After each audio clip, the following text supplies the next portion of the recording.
નમસ્કાર દર્શક મિત્રો, સ્વાગત છે આપનું આજની આ ચર્ચામાં. હિમાંશુભાઈ ભાયાણી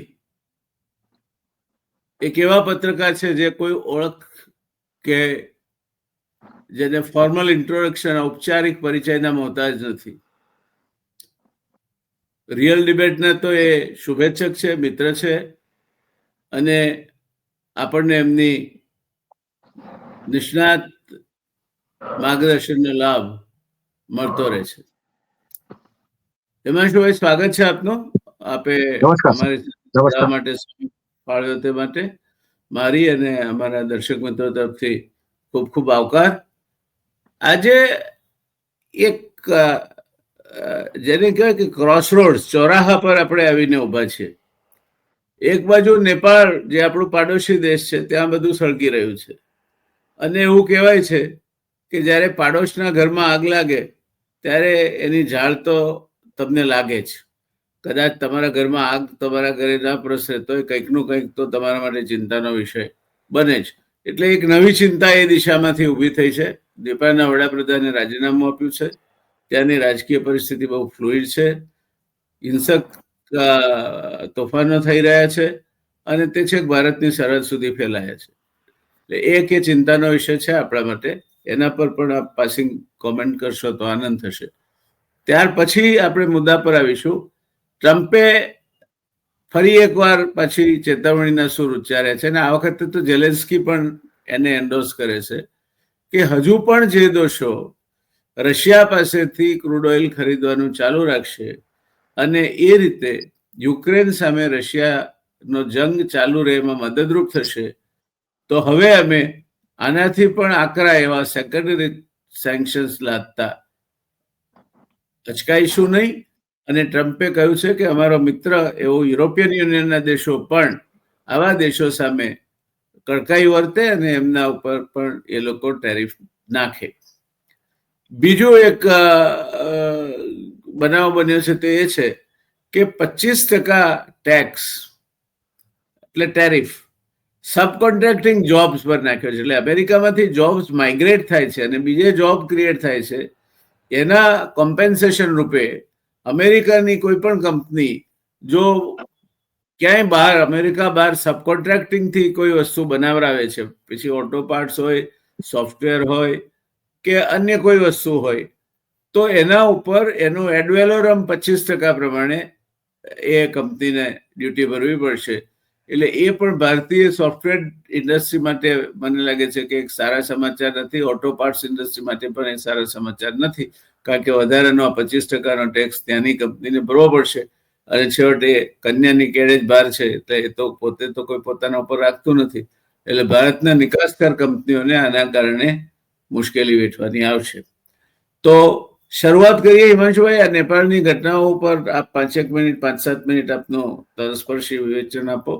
ત્યાર પછી આપણે આ બે મુદ્દા, એક યુરોપિયન યુનિયન દ્વારા possibility of similar tariff on their imports from India અને આ જે કોન્ટ્રાક્ચ્યુઅલ જોબ્સ છે તેના ઉપર 25%નો ટેક્સ જે presidential executive order has already been sign, એની શું અસર થશે? ઓવર ટુ યુ હિમાંશુભાઈ.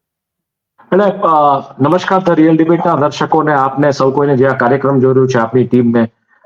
જે પ્રકારનો સોશિયલ મીડિયા ઉપરનો બેન અને જેનઝેડનો જે પ્રોટેસ્ટ ચાલુ થયો, નેપાળમાં જે દેખાવો ચાલુ થયા, અત્યારે પરિસ્થિતિ એ છે કે પ્રાઇમ મિનિસ્ટર કેપી શર્મા ઓલીએ રાજીનામું આપી દીધું છે અને ત્યાં એમ કે હવે નવા પ્રાઇમ મિનિસ્ટર ક્યારે આવશે એ જોવાનું રહેશે. પણ સાહેબ, આ જે પ્રકારનું જે ડેમોન્સ્ટ્રેશન કે જે પણ કંઈ ત્યાં થયું છે, હવે આ તમે જુઓ ને તો એકચ્યુઅલી આની પેટર્ન બાંગ્લાદેશ જેવી છે. બાંગ્લાદેશમાં જેન ઝી જે છે એને પ્રોટેસ્ટ કર્યું અને ખાલી એક વાક્ય હતું કે ભાઈ અમે એમ કે તમને એમ કે ઓલા લોકોને ના દઈએ તો કે રઝાકરને દઈએ. અને એ આખું તમે સેન્ટેન્સ જો જુઓ એમનું બાંગ્લાદેશી પ્રાઇમ મિનિસ્ટરનું, તો એમાં એણે ખાલી પ્રશ્ન પૂછ્યો હતો કે અમે આને એમ કે ના દઈએ તો કેને દઈએ, આમને દઈએ, એવો એને જવાબ આપ્યો હતો. અને પછી એનું આખું ઇન્ટરપ્રિટેશન એવું થયું કે આમને રઝાકર કહે છે ને આ બધી વાતો એમાં આવી ગઈ હતી. આ જે પ્રોટેસ્ટ છે નેપાળના એ પણ ક્યાંક એવા છે એમાં વાયલન્સ અને કેઝ્યુઆલિટીઝ થઈ છે. અમુક વિસ્તારો જે 347 ઇન્જરીઝના આંકડા આવી રહ્યા છે, 19 ડેથની વાત આવી રહી છે. ઓફિશિયલ નંબર્સ હજી ઘણા આવી રહ્યા છે. એટલે પ્રાઇમરીલી કાઠમંડુ, પોખરા, ચિતવન, બિરાટનગર ને બુટવાલ એમાં એમ કે સિક્યુરિટી ફોર્સિસ, વોટર કેનન્સ ને આ બધું. પણ આ બધાની પાછળ જેને કહી શકો તમે કે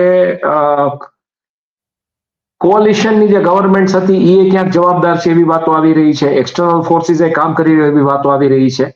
અને આ જેન ઝી પ્રોટેસ્ટ જે છે, જે બાંગ્લાદેશમાં થયા કે નેપાળમાં થયા, આઈ થિંક એક આઈ ઓપનર છે. અને તમે જે વાત કરી બહુ સાચી વાત છે કે પાડોશમાં થાય તો આપણે ચિંતા હોવી જોઈએ. અને મને એવું લાગે છે કે ધીરે ધીરે એમાં ખબર પડશે કે આની પાછળ કયા પ્રકારના ગ્રુપ્સ હતા, કઈ પ્રકારની વિચારધારા કામ કરતી હતી, શું હતું. પણ આજે એવું છે કે જ્યારે પ્રજા પાસે જોબ્સ નથી હોતી, પ્રજા પાસે નોકરી નથી હોતી, ભણેલો ગણેલો એક સમૂહ હોય છે અને ઈ જયારે રસ્તા ઉપર આવી જાય તો કયા પ્રકારનું એક પોલિટિકલ ટર્મોઇલ આખું ઊભું કરી શકે એનું આ ક્લાસિક એક્ઝામ્પલ બાંગ્લાદેશ ને નેપાળ છે. અને આપણો જે આજનો વિષય છે એમ કે ભાઈ અમેરિકન ટેરિફ અને જો એડિશનલ એમ કે લગાડવામાં આવે જે વાત કરી છે. પછી હજુ મારે એક કે બે વસ્તુ આપની સાથે ચર્ચવી છે, કારણ કે આપને આ આખા બાબતોના આંતરરાષ્ટ્રીય ઘટનાઓના વિશાળ ફરકથી આપ જાણકાર છો. અને આપણે આજે મળ્યા છીએ તો શરૂઆતમાં થોડાક મુદ્દા અને આપણા પડોશમાં જ નેપાળમાં અત્યારે અસંતોષ થઈ રહ્યો છે. ત્યાં જે હિમાંશુભાઈ ઘટનાઓ ઘટી છે એમાં પૂર્વ પ્રધાનમંત્રીઓના ઘર પર સળગાવી મૂકવામાં આવ્યા છે. એમને પણ માર મારવામાં, પ્રચંડનું ઘર સળગાવી મૂક્યું છે, એના બીજા જે વડાપ્રધાન હતા એનું ઘર સળગાવી મૂક્યું છે. તો એક રીતે જોઈએ તો આ આખું બેન ઊભું થવાનું કારણ શું? તો જે વિદેશી પ્લેટફોર્મ્સ ત્યાં સેવાઓ આપે છે એમને રજીસ્ટ્રેશન કરવાનું કહેવામાં આવ્યું હતું ને એમણે રજીસ્ટ્રેશન નહીં કરાવ્યું. હવે એ પરિસ્થિતિમાં આ આખી પરિસ્થિતિ ઊભી થઈ અને એમાંથી આ તોફાનો થયા છે. તો આને તમે કોઈ ચોક્કસ વિદેશી સત્તાનો અથવા તો કોઈ ચોક્કસ વિદેશી હાથ આની પાછળ ગણો એવું માનવું ખરું? એટલે ખાસ કરીને ઇન્સ્ટાગ્રામ ને ટિકટોક જે છે એના પર આના એમ કે આ જે મોમેન્ટ છે એને બહુ પ્રેશર આપવામાં આવ્યું છે ને વિન્ડ્સ આપવામાં આવ્યું છે. અને ક્લિયરલી દેખાઈ રહ્યું છે કે જે પ્રકારનું તિયાનજિનમાં હમણાં 30મી ઓગસ્ટે જે મુલાકાતો થઈ ઓલીની અને પ્રેસિડેન્ટ જી જીપિંગની ને બધાની, અને ત્યાર પછી આને જે રીતના એટલે આ એક છે ને ક્યાંક મને એવું લાગે છે કે આ કંઈક ચોક્કસ ઓપરેટિવ પ્રોસેસ છે જે ઇન્ટેલિજન્સ એજન્સીઝ જે ફાઇટ કરતી હોય છે વોર, આ કોઈ ઇન્ટેલિજન્સ એજન્સીઝ દ્વારા કે એમના કોઈ તોફાની તત્વો દ્વારા જ આ કરાવવામાં આવ્યું છે. એટલે નેપાળ સ્ટ્રેટેજિકલી એવું છે કે યુએસને એમાં ઇન્ટરેસ્ટ છે. પાકિસ્તાન પ્રેરિત જે બધા આઈએસઆઈ ઓપરેટિવ્સથી માંડીને બધાનું આમ તમે જોવા જાઓ તો સોફ્ટ ઓપરેશનલ પેડ રહ્યું છે, જ્યાંથી એ લોકો હવાલાના ટ્રાન્સફરના મની બીજું ત્રીજું અને કસિનોઝ જે રીતના નેપાળમાં ઓપરેટ કરે છે કે જે પ્રકારના પૈસાના હવાલાઓને બધું ત્યાંથી થાય છે. એટલે એક પ્રકારનું એક સોફ્ટ ઓપરેશનલ પેડ રહ્યું છે પાકિસ્તાનની જે એક્ટિવિટીઝ છે એના માટે પણ. એટલે આમાં તમે કહી શકો કે વેસ્ટર્ન તાકાતો ડેફિનેટલી ચાઇનાના ઇન્ફ્લુઅન્સમાંથી નેપાળને હટાવવા માટે અને છેલ્લે જે ઓપ્ટિક્સ બિલ્ડ થયા ટિયાનજિયાનમાં એના કારણે કદાચ ક્યાંક આ કરતા હોય. પણ એના અત્યારે કોઈ ચોક્કસ પુરાવા છે ને સાહેબ, એ આપણી પાસે છે. એ સમય જતા આપણને ખબર પડશે. પણ છેલ્લે એની સાથે આપને જોડવા માંગુ છું કે આપણે જે 4 વર્ષનું આર્મી એટેચમેન્ટ અગ્નિવીર જે આપણે કર્યું, નેપાળ સરકારે એવું સ્ટેન્ડ લીધું છે કે આ રીતે નેપાળમાંથી જોડાય કોઈ 4 વર્ષ પછી એમાંથી નવરા થઈ જાય, એમને પેન્શન મળે નહીં તો અહીંયા મોટો અસંતોષ ઉભો થાય. એટલે નેપાળી જે યુથ છે તે આપણા જે મોટા પાયે આપણા સેનામાં જોડાતું હતું અને આપણી સેનામાં નેપાળ એટલે ગુરખા બટાલિયન ને ગોરખાલી આવ્યો રે એ વોર ક્રાય એ એક ફિરોશિયસ વોર ક્રાય ગણાતી. એના બદલે હવે આ યુથ અને લાઇકવાઇઝ લદ્દાખમાંથી પણ લોકો ચીનના સેનામાં જોડાવા માંડ્યા છે. આ આખી ઘટનાને આપ કઈ રીતે જુઓ છો? એટલે એઝ આઈ સેડ, તમે જ્યારે એક યુથ છે, યુથને તમે એજ્યુકેશનની જગ્યાએ તમે યુથને જેને કહી શકો તમે ફ્રી ડેટાથી કે આ બધી વસ્તુથી જ્યારે સોશિયલ મીડિયાના પ્લેટફોર્મ્સથી કે એનાથી દુનિયા સાથે જોડી દીધું છે અને દુનિયામાં એવી તાકાતો છે જે એમ કે આવી ક્રાંતિઓ કરાવી શકતી હોય છે. જે સોફ્ટ પાવરની વાત આવે છે, સોફ્ટ પાવર જ્યારે એક્શનમાં આવે ત્યારે એ કેવો હાર્ડ પાવર બની જાય છે, અથવા તો એ કયા પ્રકારનું એક આખું ડેન્જરસ કોકટેલ ઊભું કરી શકે છે પોલિટિકલી, જેને કહી શકાય કે ડિમોટિવેટેડ યુથ હોય, જોબલેસ હોય, ડિસ્પોઝેબલ ઇન્કમ ન હોય, કાંઈ બીજું સૂચતું ન હોય, બધી જગ્યાએથી જાકારો મળતો હોય, અને આ પરિસ્થિતિમાં ત્યારે એ કયા દિશામાં, ટૂંકમાં એ દશા ને દિશા બે ફેરવી નાખે જે તે રાષ્ટ્રની. અને આ એના ક્લાસિક એક્ઝામ્પલ્સ છે. બાંગ્લાદેશમાં આપણે છેલ્લે પછી જે વાતો આવી હતી કે જે પ્રકારના ઇન્ટરેસ્ટ અમેરિકાના પર્ટિક્યુલર આઇલેન્ડમાં હતા, અને એવી વાત આવતી હતી કે અમેરિકાની પાછળ હતું કે જે પણ કાંઈ હતું, એના કોઈ ચોક્કસ પુરાવાઓ નથી આપણી પાસે. એમ અહીંયા પણ આ એક બહુ સ્પષ્ટપણે દેખાઈ રહ્યું છે કે ચાઇના સાથે જે ઓપ્ટિક્સ બિલ્ડ કરી રહ્યા હતા ઓલી ઝી જીપિંગને મળીને ધ્યાનમાં ઓગસ્ટની 30મી તારીખે, જે બધું થયું છે એમાં ક્યાંક ને ક્યાંક બહુ ક્લિયરલી દેખાય છે કે જો પાકિસ્તાનને ઓપરેટ કરવું હોય, પાકિસ્તાનને સોફ્ટલી એશિયામાં ઓપરેટ કરવું હોય, આ બધી જેને કહી શકાય કે, અને નેપાલ બોર્ડર આમ તમે જોવા જાવ તો પોરસ બોર્ડર છે ને, આર્મ્સ માટે, ડ્રગ્સ માટે, એટલે આપણી નેપાળ સાથેની સરહદ લગભગ ખુલ્લી સરહદ છે. એ પરિસ્થિતિ સાહેબ એ છે કે ઇન્ડિયા બે જગ્યાએથી ઘેરાયેલું છે, ગોલ્ડન ટ્રાયંગલ ને ગોલ્ડન ક્રેસન્ટ, ખાસ કરીને ડ્રગ્સ અને વેપન્સના વેપલાની જો વાત કરીએ તો એ ગોલ્ડન ટ્રાયંગલ જે છે એ આ બધું કંબોડિયા, પછી આ મ્યાનમાર ને આ બધી જે બોર્ડર્સ જે નેપાળ સાથે ક્રોસલી કનેક્ટેડ છે, અને ત્યાંથી એ બધું થઈ શકે છે. એટલે એમાં બહુ ક્લિયર, જેને કહી શકાય કે ઇસ્તાંબુલ એક સમયથી જે ઇસ્તાંબુલ છે એ જે રીતના રહ્યું છે એક ટ્રેડનું હબ, એન્શિયન્ટ ટ્રેડનું, એવી રીતના નેપાળ છે આ બધી નેફારિયસ એક્ટિવિટીઝ માટે આમ તમે જોવા જાઓ તો એક પોરસ હબ છે.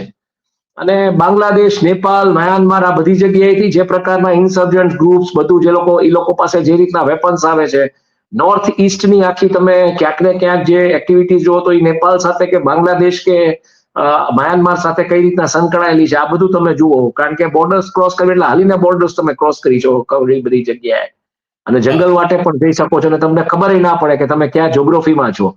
તો આ બધી પરિસ્થિતિઓ જોતા બહુ ક્લિયર છે કે નેપાળ ઉપર જે રીતના વર્ચસ્વ રહ્યું છે અત્યાર સુધી વેસ્ટર્ન તાકાતોનું, એ ચાઇના જે રીતના ડોમિનેટ કરવા જઈ રહ્યું છે. અને ઇન્ડિયાની આમ તમે જોવા જાવ તો ભારતની જે સાર્કની આખી જે વ્યૂહરચના હતી એમાં ભારતનો અત્યારે સાર્ક ઉપર એટલો બધો હોલ્ડ નથી રહ્યો. ક્યાંક ને ક્યાંક નેપાળ આમ તમે જોવા જાવ તો ભારતના કંટ્રોલમાં હતું, એ પણ હવે નથી રહ્યું. એટલે આ બધા ફેક્ટર્સ ક્યાંક જેને કહી શકાય કે આખું એક પ્લેબુક ક્યાંક કામ કરી રહી છે આવી કોઈ તાકાતોની. અને આ તાકાતો બહુ ક્લિયર છે કે એને એક રબર સ્ટેમ્પ ગવર્મેન્ટ ત્યાં જોઈએ છે જે એનું કયું કરે કે જે પણ કંઈ કરે. પણ આમાં ઇન્ડિયાનો એક જમાનામાં જે સે હતો નેપાલ ઉપર, એ ક્યાંક ને ક્યાંક હવે જેને કહી શકો તમે કે વિલીન થતો દેખાઈ રહ્યો છે, કે વિલુપ્ત થતો દેખાઈ રહ્યો છે. અને એ નેપાળ સરકી રહ્યું છે ચાઇના અથવા અમેરિકાના હાથમાં, અને આ બહુ ડેન્જરસ સિચ્યુએશન છે. આ એટલે ડેન્જરસ સિચ્યુએશન છે. આ બીજા નંબરે એટલે ડેન્જરસ નહીં, એક મિનિટ, આ બીજા નંબરે એટલે ડેન્જરસ સિચ્યુએશન છે કે હવેની જે લડાઈઓ છે એ ડ્રગ્સ વેપન્સ કરતા ઉપર જેને કહી શકો એ છે રેર અર્થ મેટલ્સની. અને આ બધો વિસ્તાર હજી તમને કહી શકું કે રેર અર્થ મેટલ્સથી ભરપૂર છે. એવા ઘણા જીઓલોજીકલ સર્વેઝ આવ્યા છે. મણિપુરમાં આપણે જે પ્રકારે બધી પરિસ્થિતિઓ જોઈ, એટલે આ બધું જે છે એ હવેની જે લડાઈઓ છે એ રેર અર્થ મેટલ્સ માટેની, એમાં એન્વાયરમેન્ટનો કચરઘાણ નીકળશે.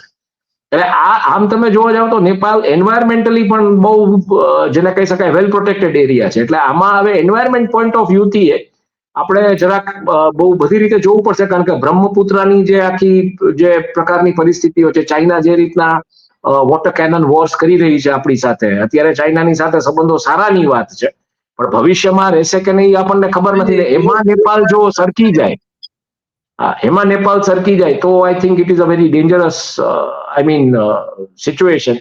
અને એ સિચ્યુએશન એવી છે કે એન્વાયરમેન્ટલી આપણને નુકસાન કરશે, ઇકોલોજીકલી એ નુકસાન કરશે, ઇકોનોમિકલી એ નુકસાન કરશે, અને ચોક્કસપણે આપણા જે નેબરહુડ જે છે એ નેબરહુડ જેને કહી શકો કે આપણે બે બાજુથી ડિસ્ટર્બ નેબરહુડથી ઘેરાયેલા હશું, રાધર બધી બાજુથી, નેપાળ, બાંગ્લાદેશ અને પાકિસ્તાન, અને ધેટ ઇઝ ડેન્જરસ.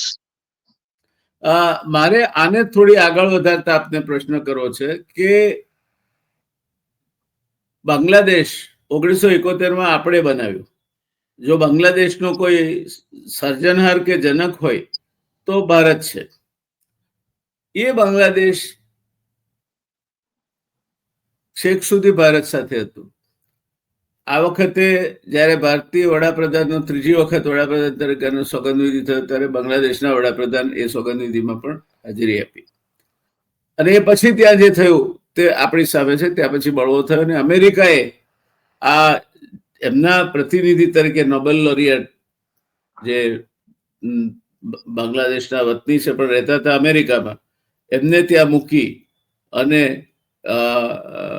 મોહમ્મદને અને એમને અત્યારે રાજ્ય સોંપ્યું છે અને ફેબ્રુઆરીમાં કે માર્ચમાં ચૂંટણીઓ કરાવવાની વાત ચાલે છે. દરમિયાનમાં વિન્સ્ટન આઇલેન્ડ કરીને એક સ્ટ્રેટેજિક જગ્યા અમેરિકાને બાંગ્લાદેશે પોતાનો બેઝ સ્થાપવા માટે આપી છે. ત્યાં લોકોની અવર જવર બંધ કરી દીધી છે. એ જ રીતે ચિકન સ્નેકના એક ખૂણા પર ચાઇનાનો મોટો બેઝ સ્થાપવા માટે બાંગ્લાદેશે જગ્યા આપી છે. એટલે એક નહીં, આ બંને મહાસત્તાઓ તમારાથી હેન્ડશેકિંગ ડિસ્ટન્સે આવી ગઈ છે. તેવે સમયે નેપાળની આ પરિસ્થિતિ ઊભી થવાનું એક કારણ એ પણ છે કે નેપાળની એકમાત્ર આવક, ત્યાં અત્યારે અનએમ્પ્લોયમેન્ટ પુષ્કળ છે, બેરોજગારી પુષ્કળ છે, ગરીબી છે. જે સૈન્યમાં ભરતી થવાનું એક મોટું કામ હતું એ પણ અત્યારે એટલું સરળ રહ્યું નથી. ત્યારે તેવે સમયે ભારતે આમાંથી કંઈ જ લેસન નહીં લેવું જોઈએ કે આપણે આ નેપાળીઓ પૂરતી આ જે અગ્નિવીરની જે વાત કરીએ છીએ તેને અભળીએ મૂકીએ ને એમને રેગ્યુલર જે રીતે પહેલા રિક્રુટમેન્ટ પ્રોસેસ ચાલતો હતો.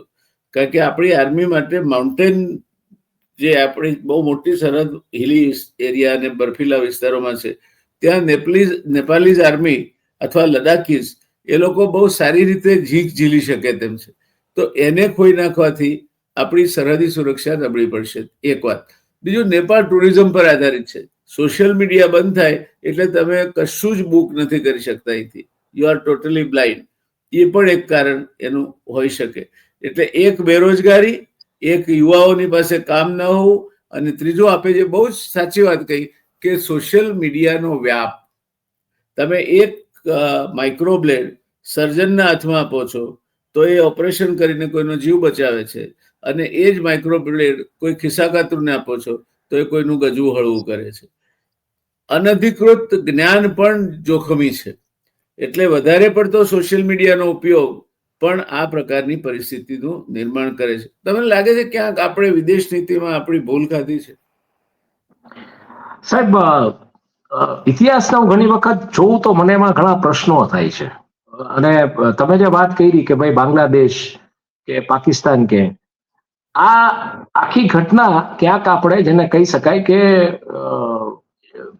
પાસ્ટમાં જ્યારે જોઈએ તો એમ લાગે કે આખું અખંડ હોત, અખંડ ભારતની જે કલ્પના છે એમાં પરિસ્થિતિ એ હતી કે દર વખતે અત્યારની જે સત્તામાં બેઠેલા લોકો છે એ હંમેશા એવી વાત કરે છે કે ભાઈ અમે આઝાદીની લડાઈમાં ભાગ લીધો છે ને હિસ્સો લીધો છે ને બધું કર્યું છે.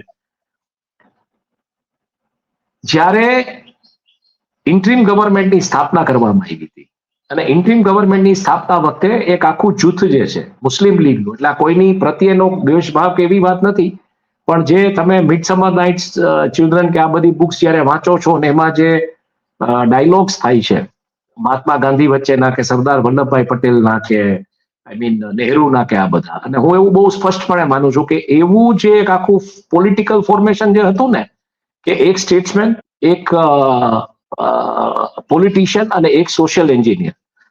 એટલે એક બહુ સરસ એપિસોડ છે જેમાં એમ કે એક જે ડાયલોગ છે, જે ડિસ્કશન્સ છે કે કોંગ્રેસ હાઉસમાં સરદાર પટેલ બહુ એગ્રેસિવલી કહી રહ્યા હતા કે ભાઈ મુસ્લિમ લીગના એમએલએ તોડવા પડે તો તોડો, જે કરવું હોય કરો, પણ પંજાબ અને વેસ્ટ બેંગોલમાં આ લોકોનો જે વ્યાપ વધી રહ્યો છે એ ખતરનાક છે, આપણે ગમે એમ કરીને તોડી ફોડીને આપણામાં લ્યો, જે કરવું હોય કરો.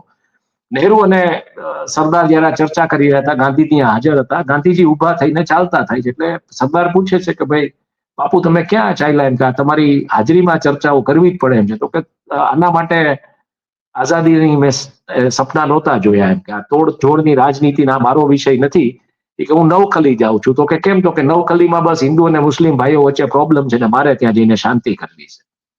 આ જે ટ્રીઓ હતો ને, સોશિયલ એન્જિનિયર, સ્ટેટ્સમેન અને પોલિટિશિયન્સો, આ મને નથી લાગતું કે ત્યાર પછી આઝાદીની ઈ કોંગ્રેસના જે ડાયલોગ્સ હું વાંચું ત્યાર પછી મને નથી લાગતું કે આખા સમગ્ર ભારતમાં, આઝાદ ભારતમાં કે આજની પરિસ્થિતિમાં કોઈ પોલિટિકલ પાર્ટી પાસે આવો ટ્રીઓ હોય.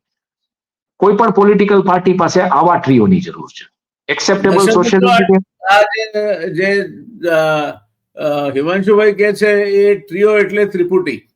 મહાત્મા ગાંધી, સરદાર હા. પટેલ અને પટેલ અને જવાહરલાલ નહેરુ એટલે એક સ્ટેટ્સમેન, પોલિટિશિયન અને એક સ્ટેટ્સમેન. હા, આ એટલે ઈ આઝાદી પછીના ભારતમાં આ પ્રકારના નેતૃત્વમાં આ પ્રકારના ત્રણેય પ્રકારના પાંખિયા હાજર હોય તેવું ઘટતું ચાલ્યું અને એક અત્યારે પણ બિલકુલ પક્ષમાં, એક પણ તેવું રાજકીય પક્ષમાં નથી, એક પણ રાજકીય પક્ષ પાસે સ્વાભાવિક રીતે કોઈ પણ પક્ષમાં નથી.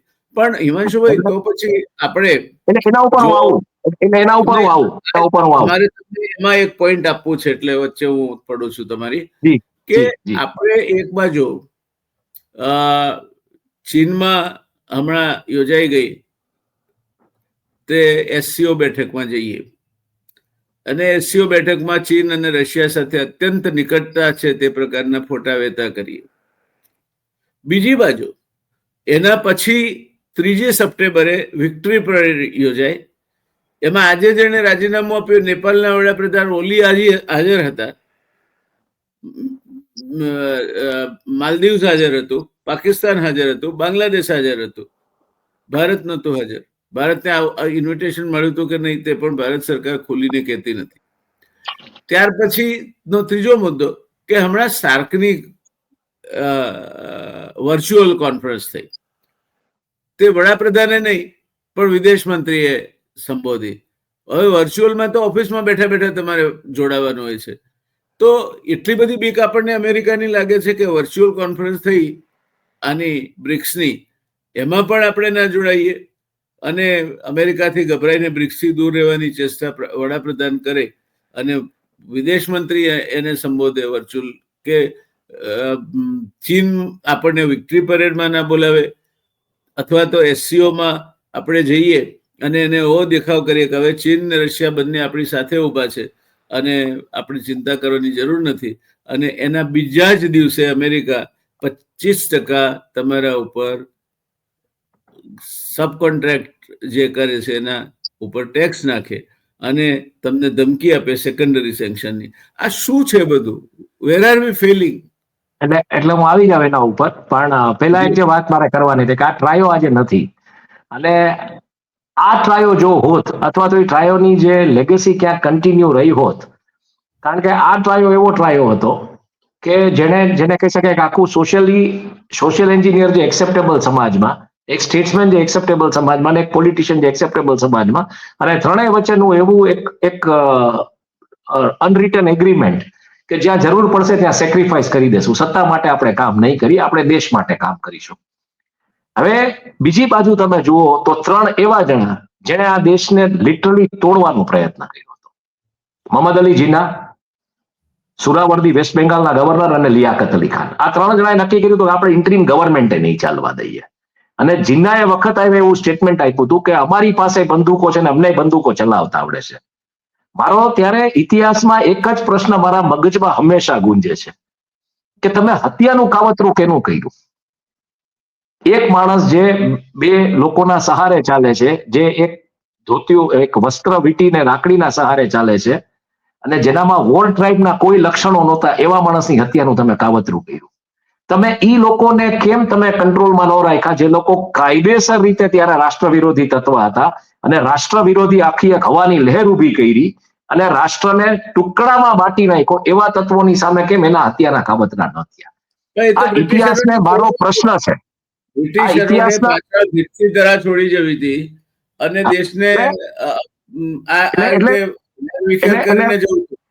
એટલે ઇતિહાસમાં હંમેશા પ્રશ્ન મને પજવે છે કે જો આ હત્યાના કાવતરાઓ થયા હતા તો પીસની જે વાતો કરતા હતા એવા નેતાઓના કેમ થયા? જે અશાંતિ, જે રાષ્ટ્રની શાંતિ દોડવાનો પ્રયત્ન કરતા હતા એવા નેતાઓના કેમ ના થયા? જો ઈ ત્યારે થયું હોત, જો ઈ ત્યારે થયું હોત, શાંતિ એમના વેસ્ટેડ ઇન્ટરેસ્ટમાં નહોતી અને બ્રિટિશર્સને પણ નહોતી જોઈતી. એટલે કહેવાનો પોઈન્ટ એ છે કે જો ત્યારે આ કદાચ થઈ ગયું હોત, આ બંધ બેસાડી દેવામાં આવ્યું હોત, આ ઉગતું ડામી દેવામાં આવ્યું હોત ત્યારે, તો આજે કદાચ અખંડ ભારત એટલે પાકિસ્તાન, ઇન્ડિયા અને બાંગ્લાદેશી કેવડી ધરી હોત અને ઇકોનોમિકલી કેવડું હોત એનો કોઈને અંદાજો નથી. ને આજે આ જ લોકો, જે લોકો એ સમયે એની વિચારધારા સાથે જોડાયેલા જે લોકો હતા, ગાંધીની હત્યા માટે એને મોટા કરે છે અને ઈનો ઈ એલિમેન્ટ પાછું હિન્દુ મુસ્લિમનું લઈને આવે છે. એટલે પ્રશ્ન હંમેશા ઇતિહાસમાં આ રહેશે કે આ કેમ ના થયું? અને ઈ એક જે ટ્રાયો સોશિયલ એન્જિનિયરનો ઈ ના કરી શક્યો. હવે તમારો જે પ્રશ્ન છે એસસીઓ નો, સાર્ક નો, વિક્ટરી પરેડ ઓફ ચાઇના નો અને યુએસ ટેરિફ એના ઉપર હું આવું છું. એસસીઓ બહુ સ્પષ્ટપણે સમજવા જેવો મુદ્દો છે. જે ઓપ્ટિક્સ બિલ્ડ કરવામાં આવ્યા હતા, મને ખબર નથી જે ફોટોગ્રાફ જે રીતના વાયરલ થયા એમાં 3 નેતાઓ, પુતિન, ઇન્ડિયાના પ્રાઇમ મિનિસ્ટર નરેન્દ્ર મોદી અને ચાઇનાના જી જીનપિંગ, આમાંથી ત્રણેયને જેને કહી શકો તમે કે એકબીજાની ભાષા સાથેનો કોઈ મનમેળ કે કોઈ લેવા દેવા નથી. તો આ લોકો ચર્ચાઓ શું કરતા હતા એ બહુ મોટો પ્રશ્ન સોશિયલ મીડિયા ઉપર વાયરલ થયો. અને પછી એક ફોટો બીજો આવ્યો કે ઇન્ટરપ્રિટર્સ એની બાજુમાં હતા અને એ બધું થતું હતું. હવે શું ચર્ચા થઈ તો આપણે બહુ સ્પષ્ટપણે જોયું, એસસીઓ ના જે મેમ્બર લિસ્ટ કન્ટ્રીઝ છે એમાં તમે જુઓ તો 4 કન્ટ્રીઝને બાદ કરતા, 4 કન્ટ્રીઝમાં ભારત, ચાઇના, રશિયા અને ઈરાન, એને બાદ કરતા બાકીના બધા રાષ્ટ્રો જે છે, કાઝાકિસ્તાન, કઝાકિસ્તાન, આ બધાને બીજા અમુક ડાયલોગ પાર્ટનર્સ છે, અમુક ઓબ્ઝર્વેશન પાર્ટનર્સ છે, મોંગોલિયા ને અફઘાનિસ્તાન ને એવા બધા, એની સાથે તમે શું ટ્રેડ કરશો? આખી જે ટ્રેડ પાઈ છે એસસીઓ મેમ્બર્સની એ $207 અબજ ની છે. આ ટ્રેડ પાઈમાં $160 અબજ ટ્રેડ ડેફિસિટ ઇન્ડિયાની છે. એટલે ઇન્ડિયાની ટ્રેડ પાઈની વાત કરું આ એસસીઓ મેમ્બર કન્ટ્રીઝ સાથે, તો $207 અબજ ટ્રેડ પાઈ છે. આખો જે વેપારનો જે આખો જે આંકડો છે એ આટલો છે. અને એમાં $160 અબજ ડેફિસિટ છે. એટલે રશિયાને આપણે જે માલ આપીએ છીએ એના કરતા વધારે રશિયા પાસેથી લઈએ છીએ. અને ઈ ટ્રેડ ડેફિસિટ 2 મેજર પાર્ટનર્સને કારણે છે, ચાઇના અને રશિયા, જેની સાથે આપણો વેપાર વધારે છે. બાકીના સાથે તો છે એના જેવું છે. એટલે બાકીના સાથે બહુ નજીવો વેપાર છે. એટલે આ એસસીઓ ની જે ધરી બની રહી છે કે એસસીઓ ના જે ઓપ્ટિક્સ બિલ્ડ થયા એમાં શું આઉટકમ, એમાં આઈડિયલી એક ટેરરિઝમ ઉપરના ડાયલોગ્સ છે, સારી વાત છે, ઇન્ફ્રાસ્ટ્રક્ચરની વાત આવી, સારી વાત છે, પણ ઇકોનોમીને મજબૂત કરવા એસસીઓના આ 4 પાર્ટનર્સ વચ્ચે કદાચ તમે કાંઈ કરો તોય ભારત ટ્રેડ ડેફિસિટ રહે છે. એટલે ભારત અને ભારત બંને આપણે જ છીએ, પરિસ્થિતિ એ છે. અને આપણે એક ઓઇલ ઇમ્પોર્ટિંગ ઇકોનોમી છે, એ આપણને બધાને ખબર છે. આપણે કદાચ આપણો 2.5% ટ્રેડનો શેર બીજા 5 વર્ષની અંદર એવું નક્કી કરીએ કે 5% લઈ જવો છે તો 100% ગ્રોથ છે, તો આ વર્ષથી આપણે નક્કી કરીએ 2030માં આપણે 5% કરવું છે, તો દર વર્ષે 2026, 27, 28, 29 ને 30 સુધીમાં આપણે 20%ની ગ્રોથ લેવી પડે આપણા એક્સપોર્ટ્સમાં કે આ બધા કન્ટ્રી સાથે કે વર્લ્ડમાં ક્યાંય પણ. તો 20%ની ગ્રોથ લેવા માટે આપણે મુન્દ્રા અને મુંબઈ જેવા કેટલા હજી પોર્ટ્સ જોઈએ, કયા પ્રકારનું ઇન્ફ્રાસ્ટ્રક્ચર જોઈએ, કયા પ્રકારની લોજિસ્ટિકલ મુવમેન્ટની આપણે કોરિડોર્સ જોઈએ, કયા પ્રકારના રસ્તાઓ જોઈએ. એમાં આ E20 એથેનોલ વાળો માલ ન ચાલે, કારણ કે ઈ તમારે ઈ ફ્યુલથી તમે આ ગાડીઓ ન ચલાવી શકો. ઈ લેવલનું તમારે સ્પીડઅપ કરવું પડે બધું. ઈ છે આપણી પાસે મસલ ઈ નથી. તો એસસીઓ મને એવું લાગે છે, હું જેને અર્થઘટન કરું છું કે એસસીઓ આ વખતે એક high voltage optics building drama જ હતું કે જેમાં એવું દેખાડવામાં આવ્યું કે 3 મોટી સત્તાઓના નેતાઓ ભેગા થઈ રહ્યા છે અને એમ કે અમેરિકાને તો એમ કે અમેરિકા માટે જ જાણે ઓપ્ટિક્સ બિલ્ડ થઈ રહ્યા, અમે 3 એમ કે તમને પછાડી દેશું. ખયાલી પુલાવ છે. દરેક નેતા પોતાના એરિયામાં લડી રહ્યો છે. પુતિન ક્રાઇસિસની વચ્ચે છે, એના રાષ્ટ્રમાં અત્યારે જે પ્રકારની ક્રાઇસિસ છે, યુક્રેનની સામે જે યુદ્ધની પરિસ્થિતિઓ છે, એનું રાષ્ટ્ર ઇકોનોમિકલી તૂટેલું પડ્યું છે, સેન્કશન્સથી લાદાયેલું રાષ્ટ્ર છે. શી જીનપિંગ એની રીતે સત્તામાં ટકી રહેવા માટે ન્યાની તાકાતો સામે લડી રહ્યો છે. અહીંયા તો બહુ સ્પષ્ટપણે એક વસ્તુ દેખાય છે, વોટ ચોરીથી માંડી વચ્ચે તો થોડાક સમય માટે ગુમ થઈ ગયા હતા ને એવી ગાયબે થઈ ગયા હતા.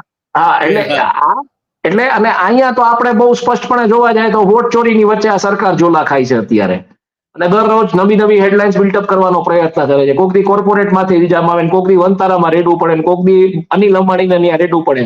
હેડલાઇન મેનેજમેન્ટ સિવાય કઈ થતું નથી. આમાં એકચ્યુઅલી ઇકોનોમિક આર્કિટેક્ચરિંગ જે થવું જોઈએ એસસીઓ નું કે જે પણ કાંઈ આ કન્ટ્રીઝનું, એમાંનું શું થયું એ મને સમજાવો ચાલો. એટલે એસસીઓ ને મેયરલી એક ઓપ્ટિક્સ બિલ્ડિંગ એક્સરસાઇઝથી વિશેષ કઈ જોઈ નથી રહ્યો. બીજા નંબરમાં વિક્ટરી પરેડ ચાઇનાની જે હતી આપણને ઇન્વાઇટ નહોતું. હવે આઈ ફેલ ટુ અન્ડરસ્ટેન્ડ કે જ્યારે આપણે સંબંધો સુધારવાની વાત છે, જ્યારે તમે એમ કહો છો કે અમારે લડવું છે તમારી સાથે સોરી મિત્રતા કરીને અમેરિકાને લડવું છે, તો આપણને ઇન્વાઇટ કેમ નહોતું? અને આઈડિયલી તમે જોવા જાઓ તો શું આપણે ખરેખર નિગોશિએટ કરી શક્યા છીએ? સમસ્યા ચાઇનાને છે. ચાઇનાનું મોટામાં મોટું બજાર હાથમાંથી વયું ગયું છે. બરાબર છે. આપણે પાસે તો આપણે જે એક્સપોર્ટ કરતા હતા અને જે અમેરિકા સાથે આપણે ટ્રેડ સરપ્લસ હતા એ બીજે ક્યાંક આપણે બજારો બીજા 5-10 વર્ષની અંદર ગોતીને મેનેજ કરી લેશું એનું જે કાંઈ છે 20-30% જે લોસ છે. આપણને હજી કંઈક અસર આવી નથી. એટલે કહેવાનો પોઈન્ટ 2.5% વેપારમાં 25 પૈસાનો ટૂંકમાં 100 રૂપિયા 2.5 રૂપિયાનો ધંધો એમાં 25 પૈસાનું આપણને નુકસાન છે એ આપણે ગમે ત્યાંથી બેલેન્સ કરી લેશું. અને આપણે ટ્રેડ સરપ્લસ હતા તો એવા કન્ટ્રીઝ યુરોપિયન યુનિયન છે, બીજું ત્રીજું છે, આફ્રિકન કન્ટ્રીઝ છે, આ બધા સાથે કરીને કંઈક થઈ શકે એ બહુ મોટું નથી. પણ પોઈન્ટ એ છે કે આ બધી પરિસ્થિતિમાં ચાઇના આપણને ઓલવેઝ ટેકન ફોર ગ્રાન્ટ, અને ચાઇના અત્યારે ઘૂસી ગયું. તમે અત્યારે જીએસટી ના ભાવો ઘટાડ્યા, બીજું ત્રીજું બધું કર્યું, આનો બેનિફિટ ચાઇનીઝ ઈ કોમર્સ મેજરને થવાનો છે. કારણ કે એ લોકો જેને કહી શકો તમે કોરોનાના વખતથી ઇન્વેન્ટરીઝ બિલ્ટઅપ કરીને બેઠા છે, એ બધો માલ આપણે ત્યાં નાખશે. પછી ગણપતિ એ નાખશે, રાધાકૃષ્ણની મૂર્તિઓ નાખશે, યોગાની મેટ એ નાખશે, કેપ એ નાખશે, ઈ કેપ પહેરીને વિરોધ કરવા વાળા વિરોધ કરવા જશે. પણ પોઈન્ટ એ છે કે ચાઇના બધો માલ ભારતમાં ડમ્પ કરશે ઈ કોમર્સ થકીને. સૌથી મોટો જે ખતરો છે સાહેબ આ પરિસ્થિતિમાં કે આપણા ડિજિટલ ફૂટપ્રિન્ટ્સ ચાઇનીઝ સર્વર્સ ઉપર હશે. કારણ કે તમે જ્યારે ઈ કોમર્સ ઉપરથી કોઈ ખરીદી કરશો એ તમે યુપીઆઈ સાથે કન્ફિગર કરશો કે રૂપે કાર્ડ સાથે કન્ફિગર કરશો, અને ઈ ડેટા ચાઇનાને ગમે એમ કરીને જોઈએ છે. પણ હમણાં એક રિસેન્ટલી વેબ સિરીઝ બની છે સ્પેશિયલ ઓપ્સ 2 કરીને, એમાં આ જ આખો મુદ્દો છે કે ચાઇનાને 10 મિનિટ માટે ઈ સર્વર્સનો એક્સેસ જોતો હોય છે, અને એના માટે એક સાયન્ટિસ્ટ હાઈજેક કરે છે. આ બધું છે એટલે આ ડેટા આપણો ચાઇનીઝ સર્વર્સ ઉપર પડ્યો હશે, અને એમાં આપણી સોવરેનિટી કે આપણી ફિનાન્શિયલ સોવરેનિટી કે આપણી ફિનાન્શિયલ સિક્યોરિટી, જેમ આપણી એનર્જી સિક્યોરિટી, વોટર સિક્યોરિટી, હું હવે ડિજિટલ સિક્યોરિટી એક નવો વિષય ઉપાડું છું. આ ડિજિટલ સિક્યોરિટી શું રહેશે આપણી? કારણ કે આપણા બધા જ આ બધા જે છે બેંકના કાર્ડ કે બેંકના ડેટા કે બધું આધાર સાથે લિંક છે, આધાર ઇન્ટર્ન લિંક છે, તમારો જનધન આધાર મોબાઈલ સાથે લિંક છે. સો your entire digital infrastructure is now vulnerable if it goes onto the Chinese servers, if that data Yes. goes onto the Chinese servers. જે 2019માં મુકેશ અંબાણીએ ડેટા ઇન્ડિયનાઇઝેશનની જે વાત કરી હતી, મોટું ઓલું લઈ આવે છે, ડેટા સેન્ટર નાખી રહ્યા છે અહીંયા જામનગરમાં. પણ I think things are going in a different direction now. અને બીજી તમે વાત કરી કે યુએસ ટેરિફ જે સ્લેમ કરી રહ્યા છે, યુએસની જે એડિશનલ વાત આવી કે જે સબ કોન્ટ્રાક્ટ કરતા એટલે કોલ સેન્ટરથી માંડીને આ બધા ઉપર અસર થશે. તો સાહેબ તૈયારી રાખજો. 25% ટેક્સ નાખ્યો. હા, તો તૈયારી રાખજો કે ભારતમાં બહુ મોટા સમાચારના આપણે કદાચ બહુ ડિબેટો કરવી પડશે. પુના, મુંબઈ, બેંગ્લોર, હૈદરાબાદ, ચેન્નાઈ, આ બધી જગ્યાએ ઓલરેડી અત્યારે આપણે ઘણા સમયથી ચર્ચાઓ કરતા આવ્યા છીએ કે જે રીતે ટેકનોલોજીનું જે એડવાન્સમેન્ટ છે, ટેકનોલોજીકલ ડિસરપ્શન છે, આર્ટિફિશિયલ ઇન્ટેલિજન્સને કારણે, ક્લાઉડ કમ્પ્યુટિંગને કારણે, big data, internet of things, જેને કારણે નોકરીઓ ઓલરેડી પ્રોબ્લેમમાં છે. અને આ લાગવાથી એની વાયબિલિટી ટુ ઓપરેટ સચ કોલ સેન્ટર્સ કે સચ સ્વેટ સેન્ટર, હું આને સ્વેટ શોપ્સ કહું છું, કારણ કે આપણી પોતાની પાસે આપણું પોતાનું કોઈ આઈપીઆર કે સોફ્ટવેર નથી. આપણે માત્ર વિદેશનું કામ કરીએ છીએ.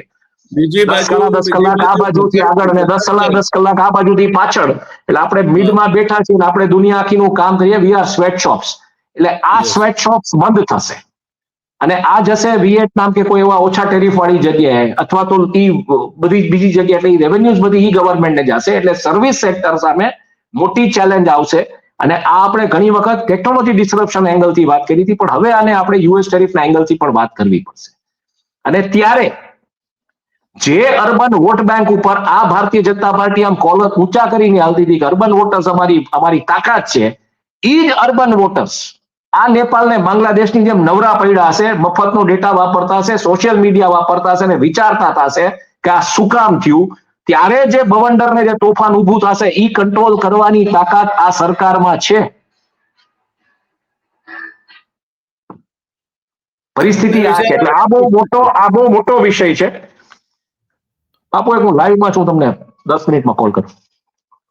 વિચારવા લાયક પ્રશ્ન છે. પણ અત્યારે જે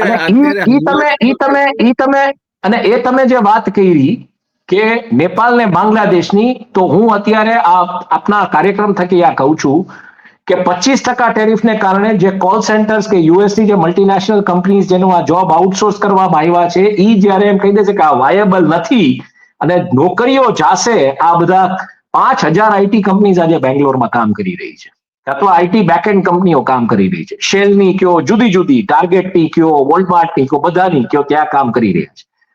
અસંખ્ય લોકોને એમાં જોબ મળી રહી છે. તમારી રાજકોટ બેંગ્લોરની ફ્લાઇટ કે તમારી અમદાવાદ બેંગ્લોરની ફ્લાઇટ જેમ પેક જાય છે, કારણ કે અહીંનું યુથ ત્યાં નોકરી કરવા જાય છે. વીકેન્ડ્સમાં પાછું જ્યારે 2 દિવસનો હોલિડે હોય તો મહિનામાં 1-2 વાર પાછું આવે છે. ગુરગાંવ ને આ બધી જગ્યાએ, દિલ્હીથી જે બધી તમારી ડાયરેક્ટ ફ્લાઇટ છે, બધી જગ્યાએથી ડાયરેક્ટ ફ્લાઇટ આજે ચાલુ થઈ ગઈ છે ટિયર 3 સિટીઝમાંથી. આ યુથ પાછું આવીને કરશે શું? એને પાછું અહીંયા આવવું ગમતું નથી.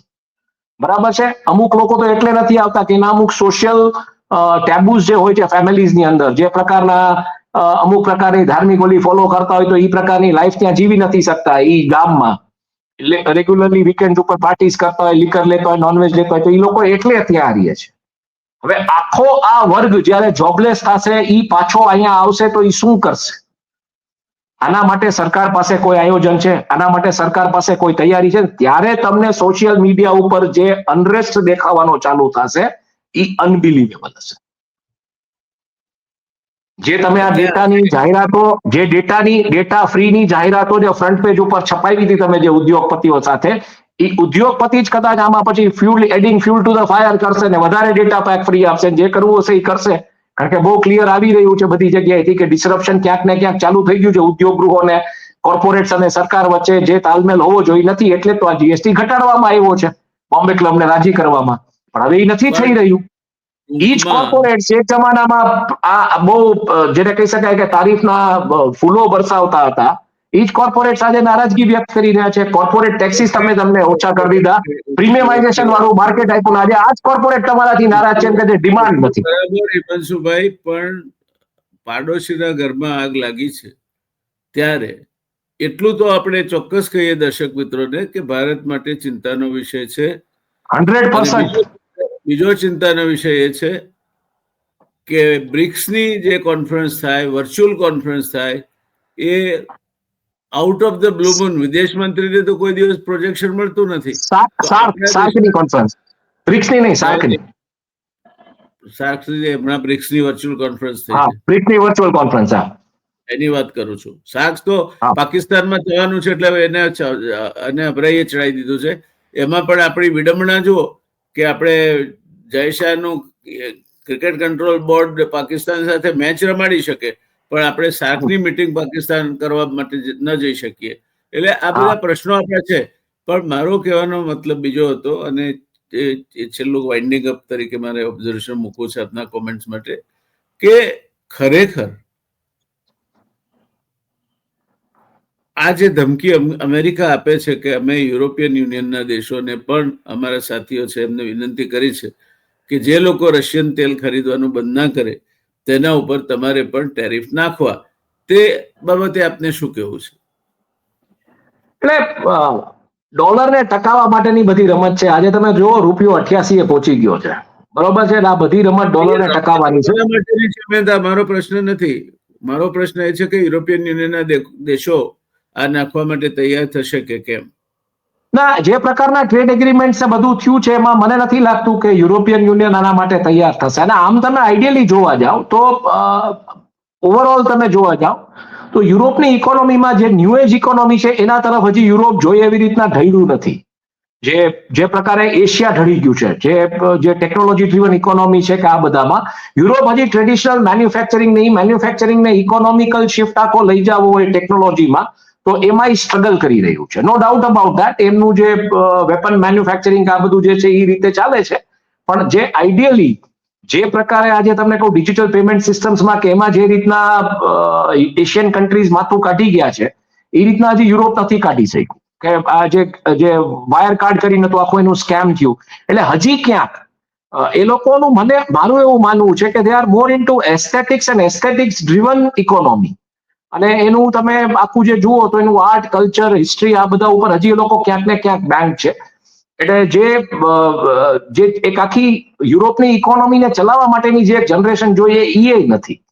એટલે આ બધા ફેક્ટર્સને ધ્યાનમાં લેતા મને નથી લાગતું યુરોપને બહુ મોટો ફટકો પડશે. પણ યુરોપ જે રીતના પોતાને સર્વાઈવ કરવાનો પ્રયત્ન કરે છે, EU ને લઈને એક પ્રકારે એક આઇલેન્ડ ઇકોનોમી પોતાની બનાવવા માંગે છે, અને એમાં જે રીતના રહેવા માંગે છે, એટલે ક્યાંક બ્રેક્સિટ છે ને, મને એવું લાગે છે કે બ્રેક્સિટનું જે આખું જે માળખું હતું ને એ ક્યાંક આ વસ્તુઓને ધ્યાનમાં લઈને જ કરવામાં આવ્યું હતું કે ભાઈ આપણે સસ્ટેન થઈએ કોઈ પણ પ્રકારની સુનામી આવે ક્યારેય પણ.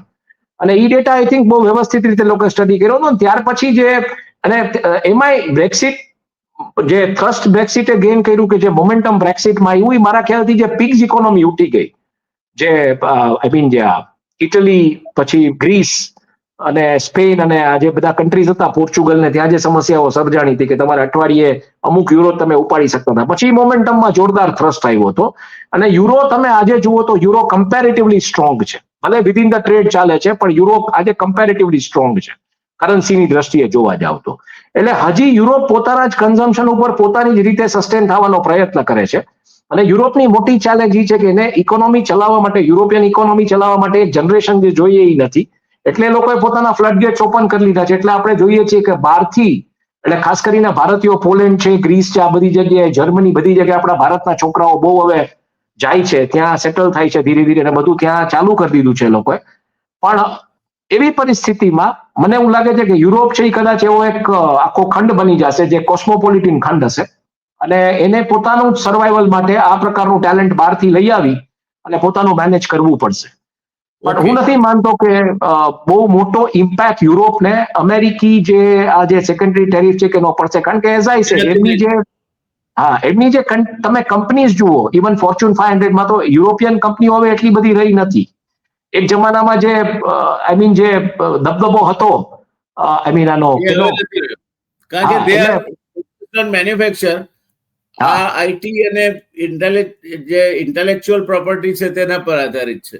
એટલે બીજું આયર્લેન્ડ થી માંડીને આ બધા કન્ટ્રીઝ જે રીતના સ્ટાર્ટઅપ્સ માટે જે આખી ઇકોલોજી ખોલી નાખી છે, જે પ્રકારે કે ફોરેનના બધા સ્ટાર્ટઅપ્સ, બધા ફેન કંપનીઝ પોતાના ત્યાં હેડક્વાર્ટર્સ ને બધું બનાવી રહી છે, એ જોતા બહુ ક્લિયરલી ઇન્ડિકેટ કરી રહ્યું છે કે એ લોકોને બહુ ટેકનોલોજીમાં એ લોકો ઇન્વેસ્ટમેન્ટ એટ્રેક્ટ કરવાનો પ્રયત્ન કરે છે, ઇનોવેશનને એ લોકો સપોર્ટ કરી રહ્યા છે અને એક આખી જનરેશન બહારથી લઈ આવી રહ્યા છે જે આ ચલાવી શકે.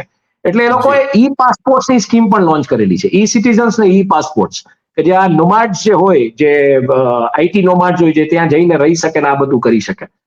એટલે હું એવું માનું છું કે એક પ્રકારે જે ડચનો જમાનો હતો, અમેરિકા ભલે નિયંત્રણો લાગે, દર્શક મિત્રો જે વાત આપણે બે લીટીમાં પૂરું કરું, આપણે સમજ્યા, બે લીટીમાં પૂરું કરું.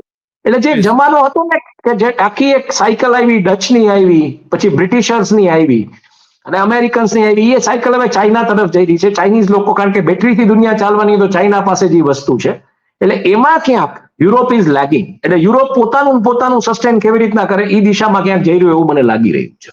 જી ધન્યવાદ. દર્શક મિત્રો, આપણે 5 પ્રશ્નો હિમાંશુભાઈ પાસે મૂક્યા હતા. એમાં પ્રશ્ન પહેલો, ટ્રમ્પે જે આપણા પર સેન્કશન્સ નાખ્યા અને 50% ડ્યુટી નાખી, એમાં હજુ પણ આપણે રશિયા પાસેથી તેલ લઈએ છીએ, એટલે એ તો નડશે જ આપણને. ત્યાર પછી એણે યુરોપના દેશો, એના જે મિત્ર દેશો છે યુરોપિયન યુનિયનના, એને અપીલ કરી કે તમે પણ રશિયા પાસેથી જે લોકો ઓઇલ ખરીદે છે તેમના ઉપર સેન્કશન નાખો. તો એ શક્યતાઓ એમના પોતાના જ આંતરિક પ્રવાહો જોતા, અને હિમાંશુભાઈએ કહેલી વાત સાથે હું સંમત છું, એ હાલના તબક્કે બહુ જાજુ આપણને અસર કરે તેવું લાગતું નથી. ત્રીજું, નેપાળમાં જે કંઈ બની રહ્યું છે અને સોશિયલ મીડિયાનો એના પર જે ઇમ્પેક્ટ છે, તેનાથી મોટો ઇમ્પેક્ટ આપણા ત્યાં આવી શકે જો યુવા બેરોજગારી અને સોશિયલ મીડિયા સાથેનો એના કનેક્ટના ઉપર ધ્યાન ના આપવામાં આવે તો. ચોથું, 25%નો સબ કોન્ટ્રાક્ટ ટેક્સ, કે જે અમેરિકાની કોઈ કંપની બહાર કામ કરાવે તો એને 25% ટેક્સ લાગે, કારણ કે જોબ બહાર ક્રિએટ થાય છે. એ ટ્રમ્પની જે આઈડિયોલોજી છે, એ આપણા ત્યાં જે આઈટી કંપનીઓ છે એ મોટાભાગની સબ કોન્ટ્રાક્ટ એક્સચેન્જ તરીકે જ કામ કરે છે, પછી પૂનામાં હોય, બેંગ્લોરમાં હોય, ગાઝિયાબાદમાં હોય કે અન્ય કોઈ જગ્યાએ હોય, એને અસર કરશે એ વાત સ્પષ્ટ દેખાય છે. અને પાંચમું, કે ક્યાંક ને ક્યાંક ચીન રશિયા સાથેની આપણી નિકટતા વધારે પડતી પુરવાર કરવામાં, ભલે આપણા માધ્યમોએ એસસીઓમાં આપણને ચગાવ્યા, પણ 3 સપ્ટેમ્બરે વિક્ટરી પરેડમાં બાંગ્લાદેશ હાજર હતું, માલદીવ્સ હાજર હતું, શ્રીલંકા હાજર હતું, પાકિસ્તાન હાજર હતું, નેપાળ હાજર હતું, ભારત હાજર નહોતું. એમને 3 જ દિવસ પછી થનારા ઇવેન્ટ માટે આમંત્રણ મળ્યું હતું કે નહોતું મળ્યું, કે એવી કોઈ જ ચોખવટ ભારત સરકાર હંમેશની માફક કરતી નથી. એટલે આવનાર સમય ભારત માટે ચિંતાનો રહેશે. નેપાળની ઘટનાઓને કારણે ભારત માટે ચિંતાનો રહેશે. 25% સબકોન્ટ્રાક્ટ ટેક્સ નાખવામાં આવે છે એના કારણે પણ ભારતના માથે આ જે 50% ડ્યુટી નાખી છે એની અસર ઓલરેડી થઈ ગઈ છે. એટલે હવે એમાં કંઈ નવું થાય તેવી શક્યતા નથી. યુરોપિયન દેશો તરફથી વધારાની ડ્યુટી નહીં નખાય, કારણ કે બ્રિટન સાથે આપણને ટ્રેડ કોન્ટ્રાક્ટ છે અને જર્મની અને ફ્રાન્સે આપણી સાથે વ્યાપાર વધારવામાં તાજેતરમાં જ બહુ મોટો રસ દાખ્યો છે. એટલે એ મોરચે ચિંતા કરવાની જરૂર નથી. ટૂંકમાં માનીએ છીએ એટલું ખરાબ પણ નથી, પણ માનીએ છીએ એટલું સારું પણ નથી. અને નેપાળનું જે આગ લાગી છે એના તિખારા આપણા ત્યાં ના ઉડે એ આપણે જોતા રહીએ તે જરૂરી છે. સરકારે એ માટે સતર્કતા રાખવી જોઈએ. નહીં તો વાતાવરણ તો એક કરતા અનેક જગ્યાએ આ પ્રકારના વિસ્ફોટ થવા માટે તૈયાર બેઠું છે. તો હિમાંશુભાઈ, આભાર આપનો. આપે ખૂબ સરસ છણાવટ કરી અને માહિતી આપી એ માટે. અને દર્શક મિત્રો, આપનો પણ આભાર. આપે આ ચર્ચામાં ભાગ લીધો અને મને વિશ્વાસ છે કે હિમાંશુભાઈને સાંભળ્યા પછી તમને પણ લાગ્યું હશે કે ના, આપણે માનીએ છીએ એટલું ખરાબ નથી બધું. અને કેટલીક જગ્યાએ જ્યાં તકલીફ છે ત્યાં છે, અને તકલીફનો ઉપાય આપણે જ શોધવાનો છે. એ ઉપાય કોઈ રશિયા કે ચીનથી આવવાનો નથી, કારણ કે રશિયાની વોર ઇકોનોમી છે. અત્યારે એ પોતે જ મુશ્કેલીમાં છે, ત્યાં તમને કઈ રીતે મદદ કરશે? અને ચીનની પણ પોતાની અંદરોના જે પ્રશ્નો છે, ઘર આંગણાના, એ પ્રશ્નોમાંનો એક પ્રશ્ન તો એવો પણ છે કે હવે એમને એડિશનલ છોકરાઓ પેદા કરવા માટે ઇન્સેન્ટિવ આપવા પડે છે, કારણ કે ચીનની વસ્તી ઘટતી ચાલી છે, વૃદ્ધોની વસ્તી વધતી ચાલી છે, યંગર જનરેશન પ્રમાણમાં બાળકો પેદા કરતું નથી. એટલે આ બધા પ્રશ્નો એમના છે. આપણા ત્યાં એ પ્રશ્નો ના આવે અને આપણે આપણા પ્રશ્નોમાં યુવા રોજગારી, કૃષિ, જે કપાસ ઉપરની આપણે જકાત કાઢી નાખી, આયાત જકાત, એ છે 31મી ડિસેમ્બર સુધી આપણા ત્યાં 11% આયાત જકાત લાગતી હતી. એના વગર કપાસ આયાત કરી શકાશે. એ કપાસ ઉગાડતા ખેડૂતોના માથે મોટામાં મોટો કુઠારાઘાત છે. હવે બીજા કોઈ કશા પર ના થાય આવું એ આપણે ધ્યાનમાં રાખવું રહ્યું. વર્ષે 1,25,000 કરોડ રૂપિયાનું ખાવાનું તેલ આપણે આયાત કરીએ છીએ. એટલે માત્ર ક્રૂડ ઓઇલ જ આયાત કરીએ છીએ એવું નહીં, ખાવાના તેલમાં પણ આપણે પહેલા 5 કિલો ખાતા હતા માથાથી, હવે 21 કિલો ખાઈએ છીએ. એમાં પણ આપણે 4 ગણો વધારો થયો છે. એટલે આ બધી બાબતો છે આપણી અર્થવ્યવસ્થા સામે. અને બેરોજગારીની, લોકશાહી સંસ્થાઓના રાસની, બિહારથી માંડીને બંગાળથી માંડીને દક્ષિણ સુધી, મહારાષ્ટ્ર સુધી ચાલતા વિવિધ પ્રકારના આંદોલનોની, આ બધી સમસ્યાઓ વચ્ચેથી આપણે પસાર થવાનું છે અને પસાર થઈને આગળ વધવાનું છે. તે આવતીકાલની એ શક્યતાઓને આપણે હકારાત્મક રીતે જોઈએ અને એ માટે આપણે કટિબદ્ધ બનીએ. સરકાર પણ એ દિશામાં કંઈક કરે એવી અપેક્ષા સાથે આજની આ ચર્ચાનું સમાપન તરફ દોરી જાઉં છું. આપને ફરી એકવાર કહેવાનું કે જો તમે સબસ્ક્રાઇબ ન કર્યું હોય, બેલ આઇકન ન દાબી હોય તો દાબી દેજો. કારણ કે આજની તારીખમાં પણ મારા પાસે જે સર્વે આવ્યો છે, જે ગઈકાલ સુધીનો, એમાં જે લોકો આ ડિબેટ જુએ છે એમાંથી માત્ર 22% લોકો જ સબસ્ક્રાઇબ કરે છે. 78% ખુદાબક્ષ મુસાફરો જેવા છે. એમને ખાલી આંગળી મારીને સબસ્ક્રાઇબનું બટન દબાવવાનું, જેનો એક પૈસો એમને લાગવાનો નથી, એની પણ ફુરસત નથી. તો મફતમાં ક્યાં સુધી લેશો તમે? આ મફતિયું ખાવાની ટેવ આપણને, અને આમાં તો અમારે તો પૈસો મેળવવાનો નથી. ખાલી એક પરિશ્રમ, એટલો આંગળી દબાવવા જેટલો પણ પરિશ્રમ તમે નહીં કરો. શું ધાર્યું છે તમે લોકોએ? ક્યાં લઈ જયો છે આપણે આ દેશને? અમે તો તમને જાત જાતની જગ્યાએથી શોધી લાવીને તમારા સામે જ્ઞાન મૂકીએ છીએ. એ નથી જોઈતું. તો મારી વિનંતી છે કે આ જ્ઞાનનો પ્રસાર થાય એ માટે શેર કરજો, સબસ્ક્રાઇબ કરજો અને અમારી સાથે જોડાયેલા રહેજો. આવજો. શુભરાત્રિ. ધન્યવાદ. નમસ્કાર. Thank you, Himanshubhai. Thank you.